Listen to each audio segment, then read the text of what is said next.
Gloire à Dieu, gloire au Seigneur Jésus. Père, nous te bénissons, nous t'exaltons, nous te magnifions. Toi qui nous as donné la vie et l'immortalité par l'évangile. Nous sommes heureux d'être tes enfants parce que tu es notre bouclier et notre rempart. Béni sois-tu, ancien des jours, toi qui es le char d'Israël et sa cavalerie. Nous prions que tu nous donnes la révélation de ta parole. Seigneur, fais tomber les écailles de nos yeux et délivre-nous des ténèbres et de l'ignorance, car tu as dit que ton peuple est détruit puisqu'il nous manque la connaissance. Seigneur, instruis-nous dans ta parole au nom de ton Fils Jésus-Christ. Amen, amen, amen. Alléluia. Notre message d'aujourd'hui concerne les prières non exaucées. Alléluia. Nous revenons dans l'histoire de Marthe, Marie et Lazare. Lazare est tombé malade. Marthe et Marie, ses sœurs, ont envoyé la nouvelle à Jésus pour l'informer que voilà, celui que tu aimes est malade. A priori, elle s'attendait à ce que dès que Jésus va recevoir la nouvelle que son ami est malade, immédiatement Jésus va suspendre toutes ses activités, il va annuler tous ses programmes, il va se mettre en route pour le rejoindre afin de le guérir de sa maladie. Je pense qu'elles ne sont pas seules dans ce cas. Même moi qui te parle, il m'est arrivé plusieurs fois d'avoir un problème et je lève la voix vers Dieu, je prie et dans ma prière, je suis en train d'espérer que certainement, à peine quand j'aurai terminé disant au nom du Seigneur Jésus-Christ, Amen, en ouvrant les yeux, je vais voir l'exaucement de ma prière. Mais je te le dis sincèrement, il m'est arrivé plusieurs fois de prier avec ferveur, avec détermination et à la fin de ma prière, rien ne se produit. C'est ce que ces sœurs ont expérimenté. Elles ont envoyé la nouvelle vers Jésus pour l'inviter à venir guérir Lazare. Jésus n'est pas venu. Ni le même jour, même le jour d'après, même 3 jours plus tard, Jésus ne s'est pas présenté. Mon frère et ma sœur, je voudrais t'inviter à ne pas te décourager. Chaque fois que tu pries et que la réponse à ta prière n'arrive pas à l'instant, immédiatement, sur le champ, ne te décourage pas. Ne te décourage pas. Jésus a dit à ses disciples que lorsqu'il a appris que Lazare est malade, Jésus, Jean chapitre 11, verset 4, après avoir entendu cela, Jésus dit, « Cette maladie n'est point à la mort, mais elle est pour la gloire de Dieu, afin que le Fils de Dieu soit glorifié par elle. » Alléluia. C'est une déclaration très, très, très étonnante. Très étonnante. Jésus dit que cette maladie est pour la gloire de Dieu. Ça veut dire que parfois un enfant de Dieu peut être malade et sa maladie est pour la gloire de Dieu. Et en dehors de la maladie, ça veut dire qu'un chrétien peut parfois traverser des moments difficiles. Pas parce qu'il a péché contre Dieu, non. Parce que souvent, a priori, nous avons des préjugés que dès qu'un chrétien a un problème, ça veut dire qu'il a péché. On dit confesse, confesse, confesse. Regarde frère, ma soeur, fouille ta vie, examine. Et parfois, ça amène les gens à confesser, même ceux qui n'ont pas commis. Pourquoi? Parce que il s'efforce de dire que je ne vois pas en quoi j'ai été coupable. On dit non, non, ça c'est l'orgueil. Hein, ça c'est vraiment la prétention. Tu veux dire que quoi? Etc. Tu es plus saint que qui? Mais Lazare était justement dans ce cas de figure. Il était malade. Ses 2 sœurs servaient Dieu. Mais le Seigneur dit que cette maladie, ce n'est pas pour la mort, c'est pour la gloire de Dieu. Donc parfois, quand nous sommes devant certaines situations, prenons encore du recul, réfléchissons, examinons, demandons l'éclairage que Dieu... Nous avons des solutions à tout. Voilà parfois ce qui nous gêne. Dans notre vie chrétienne, on a des réponses à tout. Avant que quelqu'un finisse de poser la question, tu as déjà la réponse. Parce qu'on a déjà des clichés, des préjugés qu'on a fabriqués et on applique ça à tout le monde. On ne sait pas que chaque être humain est unique. Chaque situation humaine est unique. Il faut, devant chaque cas, rentrer devant Dieu, demander, Seigneur, de quoi s'agit-il? Que faut-il que je fasse? Même toi, serviteur de Dieu, ne donne pas la même réponse à tout le monde. Il y a des serviteurs de Dieu qui sont comme le genre de médecins qui prescrivent le même médicament à tous les malades. Tu dis, j'ai mal à la tête, ils te prescrivent le même médicament. J'ai mal au pied, le même médicament. Non. Prends du temps, écoute attentivement une brebis. Quelqu'un vient vers toi avec un problème, ne te précipite pas. Prends vraiment du temps, écoute attentivement et après, prends du temps pour prier, pour demander à Dieu, Seigneur, voici la situation que mon frère, ma soeur m'a exposée. Qu'est-ce qu'il faut que je lui dise? Quelle est la solution? Quelle est la réponse à son problème? Quel est le remède à sa maladie? Et si tu cherches Dieu sincèrement, Dieu va te révéler. Et parfois, ça sera complètement différent de ce que tu pensais. Nous avons trop d'a priorisme et ce n'est pas bien. Abandonnons tous ces préjugés que nous avons fabriqués, laissons ces clichés et cherchons la face de Dieu chaque fois que nous sommes devant un problème. Et Dieu est souverain dans ses décisions. Ce n'est pas parce que Dieu agit de telle manière dans le cas du frère A qu'obligatoirement pour la situation du frère B, Dieu est obligé de faire exactement la même chose. Non, Dieu n'est pas limité. C'est nous les hommes qui sommes limités parce que nous sommes fragiles. Mais Dieu est omnipotent, omniprésent, omniscient. Donc Dieu, à chaque situation, peut avoir une solution spécifique. Et c'est à nous, enfants de Dieu, de chercher la foi, de jeûner et de prier pour demander au Seigneur qu'est-ce qu'il faut que je fasse, de quoi s'agit-il et quelle est la solution, quel est le remède. Et Dieu est fidèle à ses promesses, alléluia. Il n'attend que ça de nous, pour nous bénir, pour nous donner des révélations, pour nous orienter, pour nous guider, pour nous donner les réponses appropriées. Parfois, nous nous précipitons à répondre. Quand quelqu'un pose une question, quelqu'un nous apporte un problème, nous sommes tellement imbus de nous-mêmes. Nous croyons que nous connaissons tout. Comme on disait en pidgin, nous sommes des sabitous. Dans les églises aujourd'hui, il y a des gens qui sont comme les sabitous. Il n'a même pas le temps d'écouter jusqu'à la fin le problème qu'on vient lui exposer. Non, il coupe, il t'interrompt même et il te jette à la figure une solution qu'il a entendue à gauche ou à droite ou qu'il a expérimenté. Les vieux cahiers, vous voyez, c'est ça. Même quand nous étions sur les bancs à l'école profane, les redoublants avaient tendance à échouer. Pourquoi? Parce qu'ils se disent, j'ai déjà vu ça, je connais, on m'avait enseigné ça depuis, etc. Alors que peut-être il y a un seul élément du problème qu'on a changé dans cet exercice, on a peut-être modifié un seul chiffre et ça change tout. Mais le redoublant se dit que non, j'avais déjà vu cet exercice, je peux le traiter les yeux fermés. Et c'est pour ça que quand quelqu'un a déjà échoué une fois, c'est facile qu'il échoue une seconde fois, une troisième. On avait dans certains cas même le tome 4. Tome 3, tome 4. Pourquoi? Parce qu'il a toujours en tête que je connais. Or, les nouveaux venus dans la classe, qui découvrent nouvellement, qui voient, ils prêtent attention, ils étudient, ils lisent attentivement le libellé du sujet pour savoir de quoi s'agit-il et que me demande-t-on. Facilement, ils peuvent réussir. Alléluia.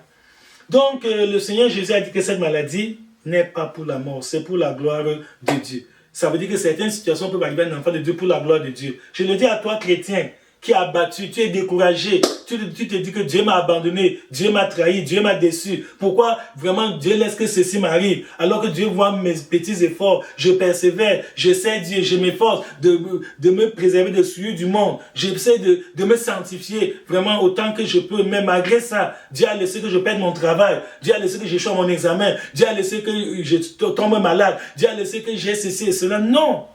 Certaines difficultés viennent pour la gloire de Dieu. C'est le Jésus lui-même qui le dit. Il est le modèle parfait. C'est pas un pasteur, c'est le maître lui-même qui le dit. Qu'il peut y avoir certaines hypothèses. Je ne voudrais pas qu'on me prenne là-dessus. Je ne dis pas que tous les cas sont pour la gloire de Dieu. Non. Il y a vraiment des cas où nous sommes en train de subir les conséquences de nos fautes. Nous sommes en train de subir les répercussions négatives de nos actions. C'est possible. Et ça arrive. Mais parfois aussi, ce n'est pas le cas. Et c'est à nous donc de demander à Dieu le discernement. Alléluia. Nous les encadreurs des âmes. Quand tu reçois les bien-aimés qui viennent te poser leurs problèmes, expliquer les situations, ne leur jette à la figure la même réponse à tout le monde. Il n'y a pas de solution passe-partout dans la foi. Non. À chaque cas, il faut chercher la face du Seigneur, que Dieu te révèle exactement quel est le problème et quelle est aussi la solution. Alléluia.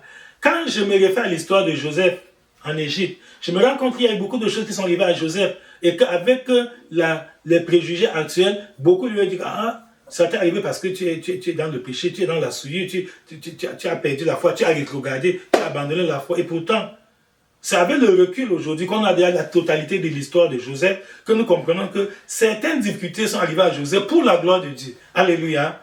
Par exemple, le fait qu'il a été jeté dans la citerne par ses propres frères, c'était pour la gloire de Dieu. Le fait qu'il a été vendu comme esclave par ses propres frères à des marchands ismaélites, c'était pour la gloire de Dieu. Le fait que les marchands ismaélites l'ont revendu comme des bayamsels, ils l'ont revendu à Potiphar, officier de Pharaon, c'était pour la gloire de Dieu. Parce que c'est le chemin que Dieu avait tracé pour lui. Il devait passer par toutes ces douleurs, par toutes ces déceptions. Il devait subir la haine, la jalousie de ses frères, la trahison de personnes ayant le même sang que lui. Pour qu'un jour son destin puisse s'accomplir. Pour qu'un jour il puisse arriver là où Dieu voulait qu'il arrive. Même le fait que Jésus a été jeté en prison injustement, lorsque la femme de Potiphar l'a accusé de vouloir la violer, alors que c'est elle qui voulait le séduire et il a refusé. Et lorsqu'elle voulait insister, elle voulait le forcer, il a fui en laissant son vêtement entre ses mains. Elle a utilisé ça comme preuve irréfutable pour montrer que voilà la preuve qu'il est venu me violer et j'ai refusé. Donc faisons attention. Faisons attention. Dans nos églises, parfois, nous condamnons des innocents sans nous en rendre compte. Je suis sûr qu'il y avait un pasteur en Égypte, il devait condamner Joseph, dit que, ah, c'est vrai, la femme a même la preuve irréfutable, une preuve indiscutable. Voilà ton habit dans ses mains. Et pourtant, devant Dieu, ce n'était pas vrai. C'est le contraire qui était même vrai. Ce n'est pas Joseph qui était coupable, c'est la femme qui était coupable. Donc même nous aujourd'hui, serviteurs de Dieu, parents, lorsque nous sommes devant des situations, prenons du temps devant Dieu, que le Seigneur nous éclaire. Parfois, ce n'est pas celui qui parle trop qui a raison, non. Pour nous, parfois, quand quelqu'un devant une situation, deux frères, deux sœurs ont un problème, celui qui parle le plus, qui vraiment, on a tendance à lui accorder raison. Et pourtant, l'innocent peut être celui-là qui est moins prolixe. Donc, faisons attention. Il y a parfois certaines preuves humaines, preuves entre guillemets, mais qui sont fausses. Comme l'habit de Joseph dans la main de la femme de Potiphar. N'importe qui verrait cet habit dirait que ça, cet enfant, on doit le condamner parce qu'il n'est pas celui, il est méchant. Comment? Et pourtant, ce n'est pas vrai. Donc même aujourd'hui, ne nous empressons plus de condamner les gens à partir de on dit. À partir de tel a dit que, on a dit que, on a dit que. Et parfois même, personne ne se présente en personne pour dire que c'est moi qui dis que je suis témoin oculaire de ce qui s'est passé. Non, chacun dit j'ai entendu que, j'ai aussi appris que, on m'a dit que. Et comme aujourd'hui nous avons le téléphone portable qui permet de ventiler les nouvelles à distance et très rapidement. Beaucoup d'innocents ont été condamnés dans nos églises. Pourquoi? Parce que les responsables de l'église n'ont pas pris du temps pour bien écouter, pour bien observer, pour bien étudier, pour chercher la façon de prier, demander à Dieu que Seigneur, révèle-moi ta volonté dans cette situation. De quoi s'agit-il? Et quel est le remède? Quelle est la solution? Nous sommes prompts à condamner, prompts à juger. Nous sommes prompts à rejeter, à repousser. Et beaucoup d'innocents souffrent, ont souffert et continuent encore de souffrir à cause de la précipitation des serviteurs de Dieu. À cause de ce que les enfants de Dieu ont déjà des préjugés, des clichés dans leur tête. Ils ont déjà des cases, ils te classent. Nous classons les gens très vite. Nous repoussons, nous condamnons les gens très vite. Et pourtant, parfois, nous sommes en train de condamner un innocent sans le savoir. Innocemment, ça dit que naïvement, parce qu'il n'a pas été comme nous on pensait, parce que les choses n'ont pas été relatées comme nous croyons, nous nous fions au oui-dit, alors que même Jésus ne se fiait pas au oui-dit. Bien-aimés, ressaisissons-nous, faisons attention. Le cas de Joseph nous montre que quelqu'un peut soutenir un point de vue, présenter même des preuves qu'on dit irréfutables, alors qu'en réalité, devant Dieu, c'est un mensonge. Alléluia. Bien. La prison même a été pour la gloire de Dieu, parce que si Joseph n'allait pas en prison, il n'aurait jamais rencontré l'ouvrier de Pharaon qui a parlé de lui à Pharaon plus tard. C'était pour la gloire de Dieu. Et c'est par cette prison qu'il est passé pour atteindre la primature, pour devenir le premier ministre de la civilisation la plus développée de l'époque. Ce serait les États-Unis d'aujourd'hui. Tout cela parce que c'était pour la gloire de Dieu. Donc un vrai chrétien ne doit pas se lamenter devant chaque situation. Regarde, si tu examines ta conscience, tu regardes ta relation avec Dieu et ton cœur ne te reproche de rien. Ta conscience est le juge infaillible, ta conscience est la cour suprême. On ne peut jamais tromper la conscience. Tu peux tromper le monde entier, mais ta conscience connaît la vérité. Si donc tu t'examines à la lumière de la parole de Dieu et ton cœur ne te reproche de rien, la parole ne montre rien comme de mauvais que tu as commis comme faute. Et malgré ça, tu as un problème. Alors rends gloire à Dieu. Reste ferme dans ta foi. Continue à servir le Seigneur. Un jour, ton jour se lèvera. Le Seigneur se souviendra de toi comme il s'est souvenu de Joseph après combien d'années. Ça a pris du temps. Ce n'est pas un jour. Quand nous lisons l'histoire de Joseph, nous croyons que peut-être c'était un bon matin, que tout cela s'est passé le matin et le soir il est devenu premier ministre le même jour. Ce n'est pas en un jour que tout ceci s'est passé. Ça a pris du temps. Ça a pris du temps. Soyons patients. Quand nous prions, ne nous décourageons pas parce que Dieu n'a pas exaucé la prière séance tenante. Non. Et il y a une deuxième forme de prière. Ici, Marie n'a pas prié seule. Elle s'est associée à Marthe pour qu'ensemble, elles envoient la nouvelle à Jésus. C'est ce que j'appelle prière. Même nous, aujourd'hui, il y a des moments où tu n'as pas prié seul. Tu as cherché un compagnon de prière ou même plusieurs compagnons de prière. Vous avez prié en groupe pour un sujet. Vous avez prié avec détermination, avec ferveur, ayant foi qu'à la fin de votre sujet de prière, Dieu va exaucer. Mais parfois, ce n'est pas toujours le cas. Il y a des cas comme ça que oui, quand vous dites Amen, vous voyez déjà l'exaucement. Mais parfois, Dieu dans sa volonté souveraine, bien que tu aies cherché du secours, du renfort, d'autres bien-aimés pour qu'ensemble, vous puissiez présenter ta cause à Dieu, malgré cela, à la fin, la prière n'est pas exaucée. Que ça ne te décourage pas, mon frère, ma soeur. Que même votre groupe de prière ne disloquez pas votre groupe de prière pour dire que ça ne vaut plus la peine. Mais bon, j'ai pris seul, je ne dois plus prier avec un frère ou avec une soeur. Non! Au contraire, tu ne sais pas pourquoi l'exaucement tarde. Quand ça tarde, continuez encore ensemble à vous examiner les uns les autres pour voir s'il n'y a pas un obstacle, s'il n'y a pas une faute, s'il n'y a pas une barrière. Et si le Seigneur ne vous éclaire pas sur quelque chose de négatif dans la vie de l'un d'entre vous, continuez votre groupe de prière. Un jour, Dieu va vous éclairer là-dessus. Alléluia. C'est très important. J'ai vu le groupe de prière se disloquer parce que, bon, après 1, 2, 3 jours, 4 jours, une semaine ou trop, on n'a pas eu l'exaucement de ce qu'on demandait à Dieu. On dit non, ça ne vaut plus la peine. Et comme ça, les gens font et défont le groupe de prière tous les jours. Tu pries avec A. Pas de semaine. Après 2 jours, tu comprends le prière avec B. Après une semaine, tu comprends avec C. Et ainsi de suite, tu continues à faire la ronde jusqu'à quand? Les deux sœurs ont prié. Elles ont sollicité le secours de Jésus. Jésus n'est pas venu, mais elles ne se sont pas séparées. Elles sont restées ensemble. Elles ont continué à persévérer ensemble. En cela, elles sont pour nous un bon modèle, un bon exemple. C'est ça. Donc, ne faut pas paniquer. Et nous avons vu que à la fin, Jésus n'est pas venu. Finalement, Lazare est même décédé. Et les deux sœurs devaient être vraiment frustrées. Elles devaient être vraiment déçues. Et les gens devaient même se moquer d'elles. Que vous qui vous dites ici tous les jours, vous avez Dieu. Où est Dieu là? Où est votre Jésus là? Vous nous disiez ici que vous avez... La population de Béthanie devait se moquer de que, mais où est votre fameux Jésus en question? Hein? Tout le temps ici, vous nous cassez les oreilles avec Jésus, Jésus, Jésus. Voilà, votre frère Lazare est tombé malade. Vous avez envoyé la nouvelle à Jésus. Il n'est même pas venu. Vous voyez? Et finalement, il est mort. Non, bien-aimé, ce n'est pas la fin du monde. Le fait que tu traverses des moments difficiles, ça ne doit pas te faire te décourager. Non. Garde la confiance en Dieu. Continue à servir le Seigneur dans une bonne conscience. Un jour, ton jour se lèvera. Le Seigneur va te visiter. C'est pour ça que nous sommes en train de voir le cas de Marthe, Marie et Lazare, parce que c'est un cas typique. Ça arrive. Ça arrive. J'ai vu des frères qui étaient zélés pour l'œuvre de Dieu, très bouillants, très persévérants. Mais Satan, comme il est rusé, il rôde comme un lion rugissant, cherchant qui devrait. L'ennemi les a calculés et les a frappés avec un coup dur. Et ils ont prié, jeûné, demandé du secours dans la prière, téléphoné à des serviteurs de Dieu plus expérimentés ailleurs, demandé du secours. Rien ne s'est amélioré.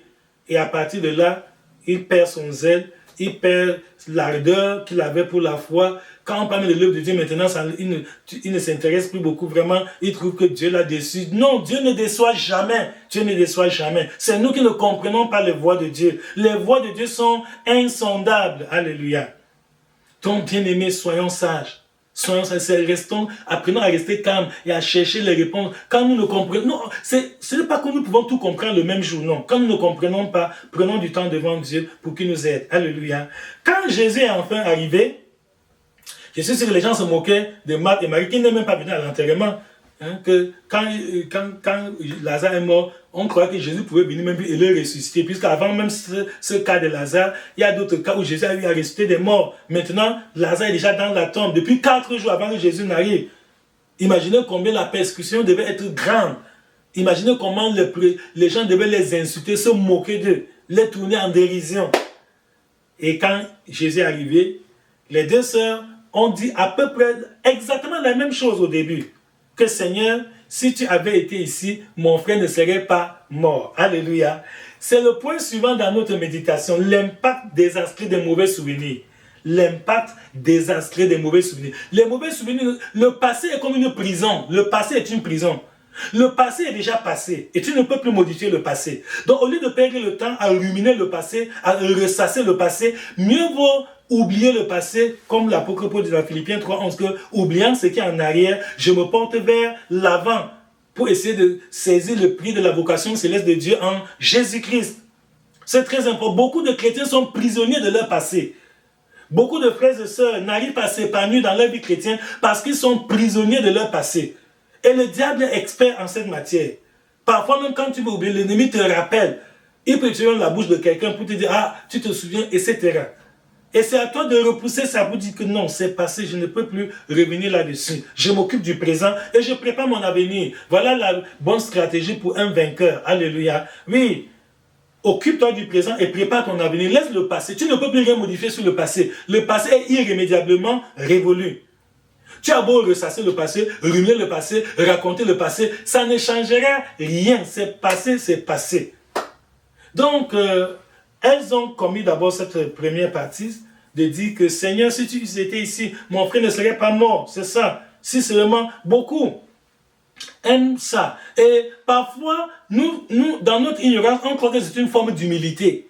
Quand quelqu'un aime toujours rappeler vraiment les malheurs qu'il a subis. Jérémie en a fait la même expérience. Le prophète Jérémie est passé par là. Il ressassait les mauvais souvenirs. Dans Lamentation, chapitre 3, verset 19, on va voir ce qui lui est arrivé.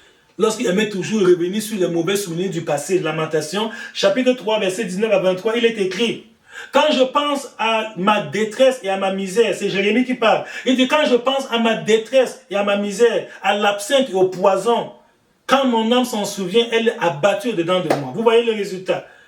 Quand tu passes le temps à ruminer les mauvais souvenirs du passé, tel m'a fait ceci, tel ne m'a pas fait cela. Si je suis comme ça, c'est parce que mon oncle a fait ceci. Si je ne suis pas comme ça, c'est parce que ma tante était montée, telle était descendue. Vous voyez, quel est le résultat pour Jérémie? Son âme est abattue. Ça apporte le découragement. Ça apporte certains en viennent même à tomber dans la dépression. Oui, il y en a qui tombent même malades. Il y en a qui perdent même la mémoire. Il y en a qui sont complètement inhibés. C'est-à-dire qu'il ne peut plus rien faire. Il est paralysé.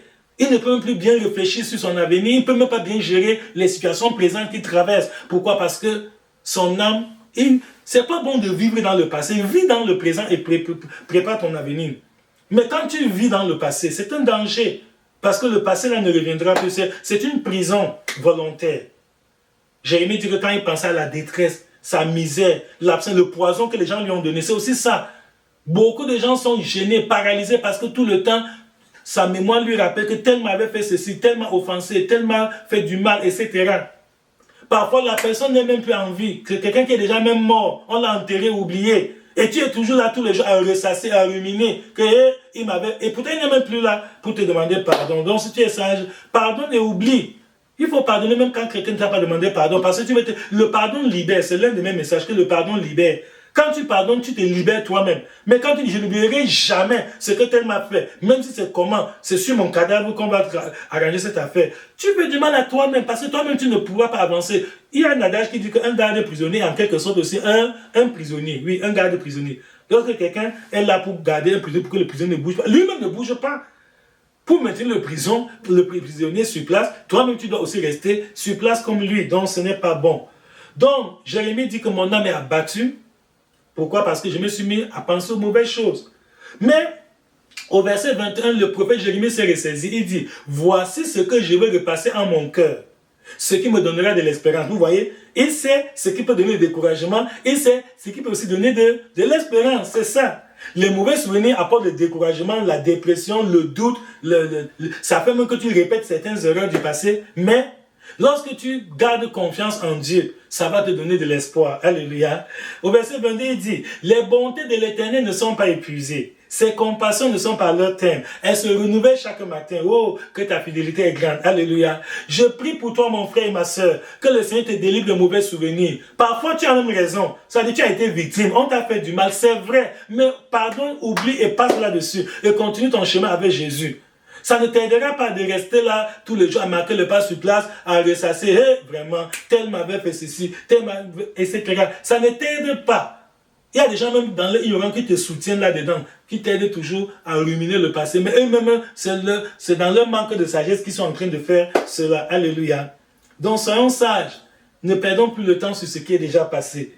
Et il y en a qui font donc comme Marc et Marie. Seigneur, si tu avais été ici, mon frère ne serait pas mort. Seigneur, si tu avais exaucé ma prière, je n'aurais pas perdu mon travail. Seigneur, si tu avais exaucé ma prière, je ne serais pas tombé malade. Seigneur, si tu avais exaucé ma prière, je n'aurais pas perdu ceci, je n'aurais pas perdu cela. Je n'aurais pas perdu mon emploi. Et pourtant, je paye mes dîmes, mes offrandes. Je m'efforce de contribuer pour le progrès de l'œuvre de Dieu. Mais voilà, Seigneur. Or, Romains 8, 28 nous dit, Romains chapitre 8, verset 28 dit que nous savons du reste que toutes choses concourent au bien de ceux qui aiment Dieu. Alléluia. Toutes choses concourent au bien de ceux qui aiment Dieu. Je dois vous avouer, je vais vous faire une confession bien aimée.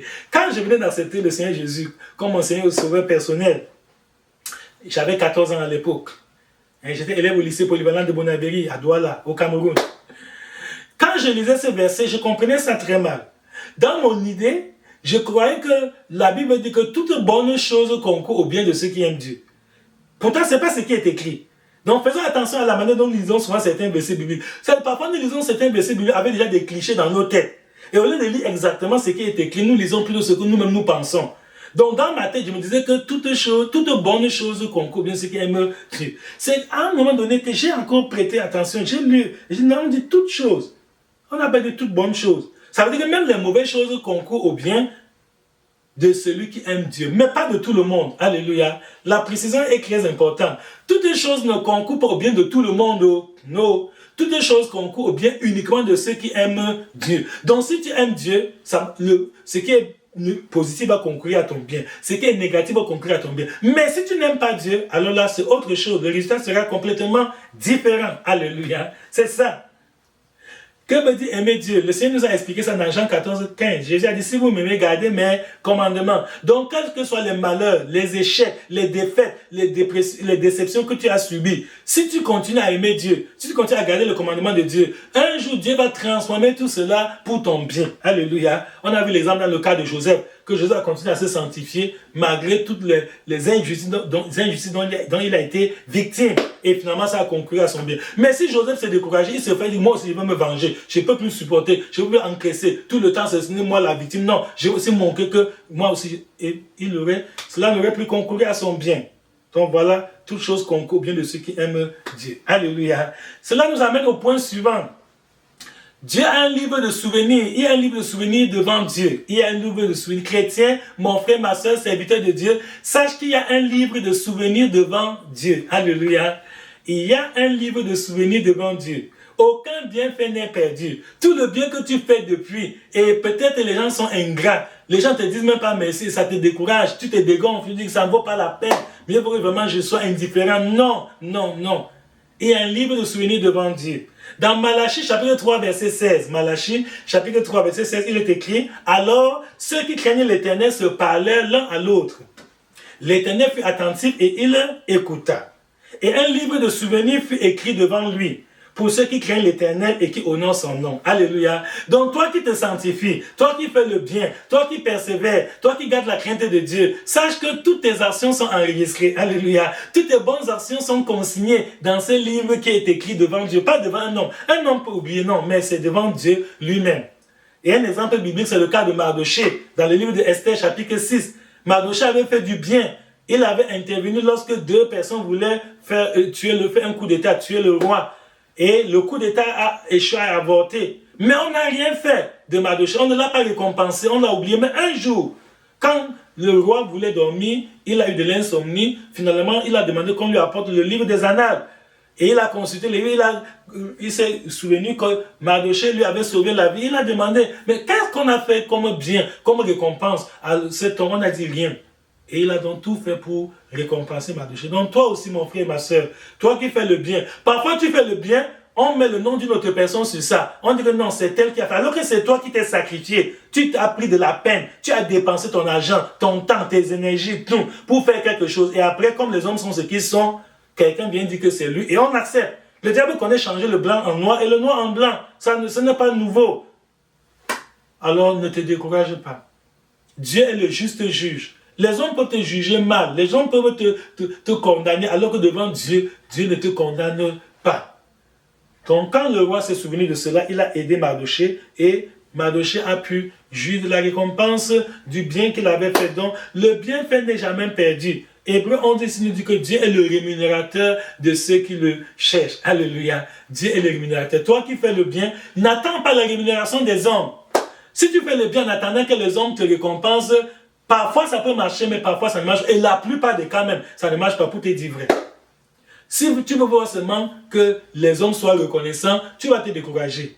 En faisant le bien, attends la récompense de Dieu. Parce que Dieu est fidèle, Dieu ne déçoit jamais. Dieu ne ment pas, Dieu n'oublie pas. Aucun bienfait n'est perdu devant Dieu. Alléluia. Donc je ne sais pas dans quelle saison de la vie tu te trouves maintenant. Je ne sais pas dans quelle saison de ta vie spirituelle. Je ne sais pas ce que tu es en train de traverser en ce moment. Je ne sais pas ce message te trouve dans quelle situation.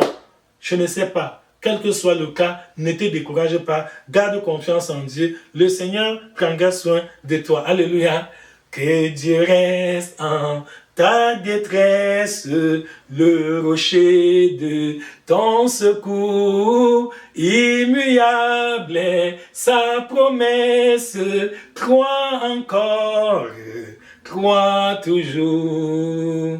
C'est ça mon frère et ma soeur, le bienfait n'est jamais perdu. Les hommes sont ingrats, surtout notre génération, les hommes sont ingrats. Tu peux te sacrifier, tu t'oublies, tu fais du bien à quelqu'un, tu t'épuises et demain il passe en haut, il ne te dit même pas bonjour. Même, tu l'appelles au téléphone, il ne répond même pas. Et pourtant, le Seigneur t'a utilisé pour l'encadrer, pour lui faire du bien, pour l'aider, pour l'instruire, pour le conduire, pour le diriger. Et aujourd'hui, il s'en fout de toi. Mais ne te décourage pas, que cela ne t'empêche pas de faire le bien, d'encadrer d'autres personnes. Non. Un berger, tu dois avoir le cœur d'un berger. Alléluia. Tu dois avoir le cœur d'un berger, c'est ça. Un berger a toujours cette patience. Un berger est toujours persévérant, toujours tenace. Alléluia. C'est ça. Il faut continuer à faire le bien, quelles que soient les épreuves que tu traverses. Non. Quelles que soient les déceptions, quel que soit tout ce que tu es en train d'encaisser. C'est ça. Je me rappelle ce cantique que nous chantions. Revêt ton autre armure et souffrons en vainqueur de plaintes et de murmures, sachant garder nos cœurs. L'épreuve aura son terme et dans le mauvais jour, le chrétien reste ferme dans la foi, dans l'amour. Alléluia. Il y a le mauvais jour pour tout le monde, mon frère. Si cela n'était pas encore arrivé, prépare-toi seulement. Un jour, même Jésus a eu le mauvais jour où il a crié que Père, Père, pourquoi m'as-tu abandonné? Alors Dieu, Dieu est fidèle à ses promesses. C'était le mauvais jour. Eli lama sabachthani. C'est ça. Donc, je ne sais pas quel est le moment que tu traverses. Ce message te trouve dans quelle situation? Est-ce que c'est un moment où les hommes t'ont déçu, les hommes t'ont mal jugé, on t'a condamné à tort, on t'a attribué même les fautes que tu n'as pas commises? Aujourd'hui, on ment sur toi et tout le monde accepte. Oui, aujourd'hui, ça se fait. Que quelqu'un peut monter un coup contre toi et tout le monde soutient et applaudit. Et pourtant, Dieu connaît la vérité. 2 Timothée 4, l'apôtre vous dit, le Seigneur est le juste juge. Si les hommes t'ont mal jugé, confie ta cause entre les mains de Dieu. Le Seigneur est le juste juge. On ne peut pas corrompre Jésus. Les gens, pour chercher leur place, peuvent te corrompre. Les gens peuvent te condamner. Les gens, pour ménager les intérêts. Oui, pour avoir quelques avantages temporels, matériels, passagers. Oui, les gens peuvent dire tout et rien. Mais Dieu est juste. Alléluia. Garde confiance en Dieu. Et c'est le point suivant de notre message. N'envie pas le bonheur du méchant. C'est la faute que Asaph a failli commettre dans le psaume 73. Asaph, dans le psaume 73, dit « Oh, Dieu est bon pour Israël, pour ceux qui ont le cœur pur. Toutefois, mon pied allait fléchir. Mes pieds étaient sur le point de glisser, car je portais envie aux insensés et en voyant le bonheur des méchants. » En réalité, le méchant n'a aucun bonheur. Le méchant n'est pas heureux. Mais apparemment, comme on vit dans un monde d'apparence, les gens connaissent soigner leur apparence, donc que vraiment... Tu crois qu'ils sont tellement bien, tellement heureux, alors qu'ils souffrent, alors qu'ils sont dans une misère terrible. Mais aujourd'hui, les gens savent soigner les apparences, faire semblant que tout va bien, alors que rien ne va. Et toi, naïf, comme Asaph, tu vois l'apparence et tu te dis que il est tellement bien, moi je suis malheureux, alors qu'il est même sur le point de se suicider. Mais avant de sortir de la maison, il s'embaume, il se prépare très bien, tu te dis qu'il est l'homme le plus heureux du monde. Asaph enviait le bonheur du méchant. C'est vrai, certains gens qui font le mal, apparemment vraiment, ils sont tellement orgueilleux, tellement vantards, ils sont hautains, arrogants, ils présentent une apparence trompeuse. L'apparence trompe beaucoup. Ne te fie plus à l'apparence. Va devant Dieu, interroge le Seigneur devant chaque situation. Cherche la face de Dieu et Dieu va t'éclairer. C'est ce qui est arrivé à Asaph dans le psaume 73. Finalement, il dit que, j'ai même failli faire comme eux. J'ai dit que ça ne vaut pas la peine de me sanctifier. J'ai perdu mon temps à me sanctifier, ça ne sert à rien. Mieux vaut que j'imite aussi les hommes.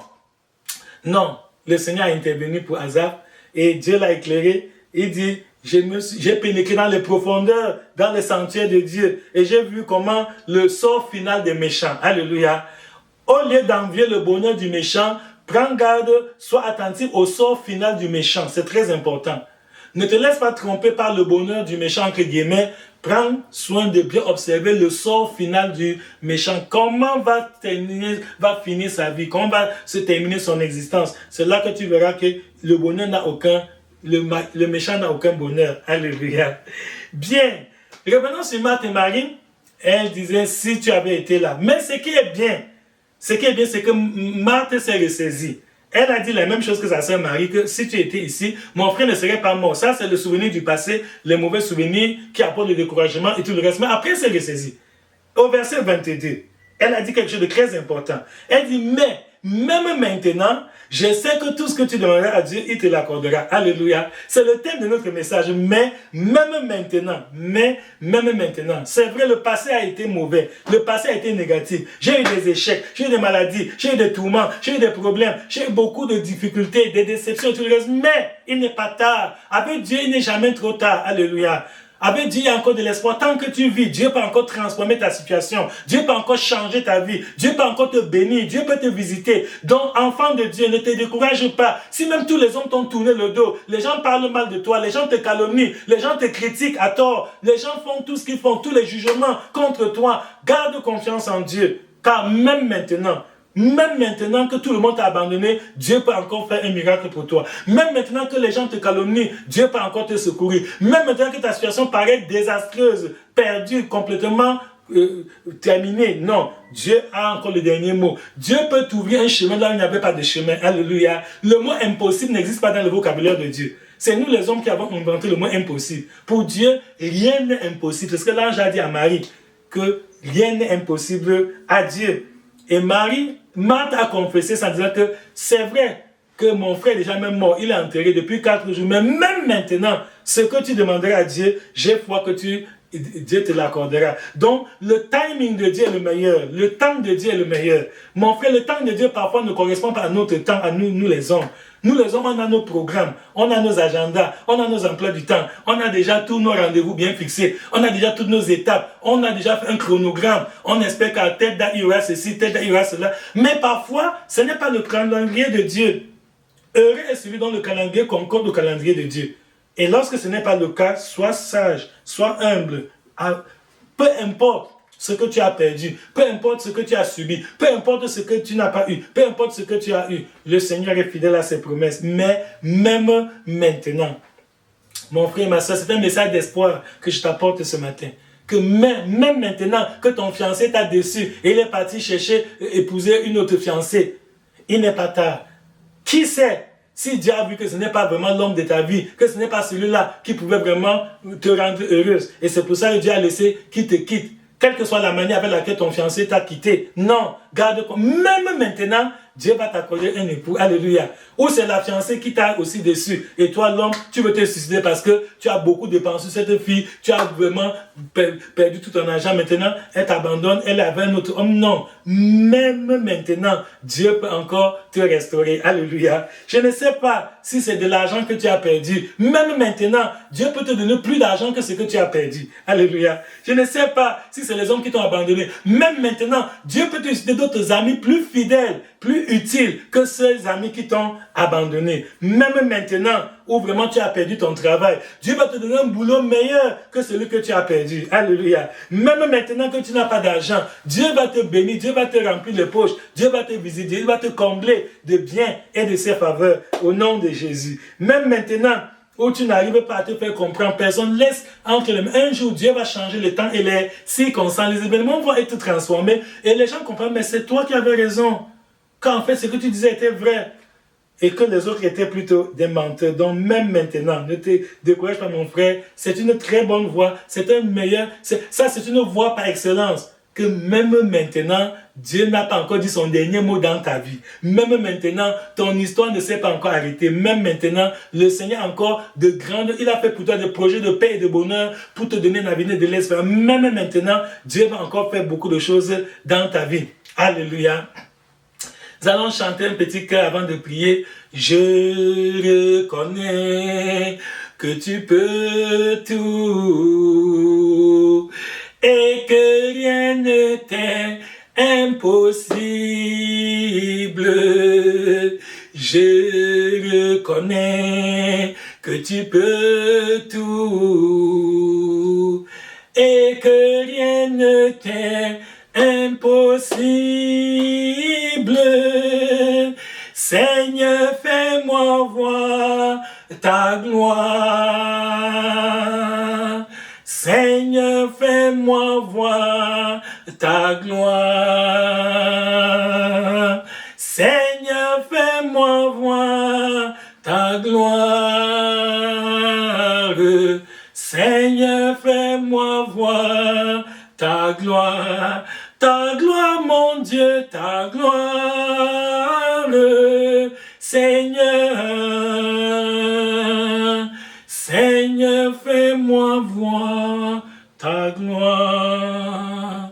Dieu de grâce et Dieu de merveille, merci pour ce message d'encouragement, ce message de réconfort que tu nous donnes ce matin. Que cette parole guérisse le cœur brisé. Que cette parole délivre tous les frères et ceux qui étaient déjà découragés. Que cette parole puisse, Seigneur, redonner espoir, espérance, donner encore la confiance à tous ceux qui, Seigneur, voulaient jeter l'éponge, que ça ne vaut plus la peine, parce qu'ils ont été déçus par les hommes. Nous savons que tu ne déçois jamais. Seigneur, que ton secours se révèle. Ouvre les écluses des cieux et visite tes enfants et bénis tous ceux qui se confient en toi. Que ta grâce soit leur partage. Seigneur, accorde-leur de nouvelles victoires, de nouvelles bénédictions. Oh Dieu, combat pour eux et que leur vie soit une démonstration de ta gloire. Au nom de ton Fils Jésus qui nous avons prié. Amen, amen, amen, amen. Amen.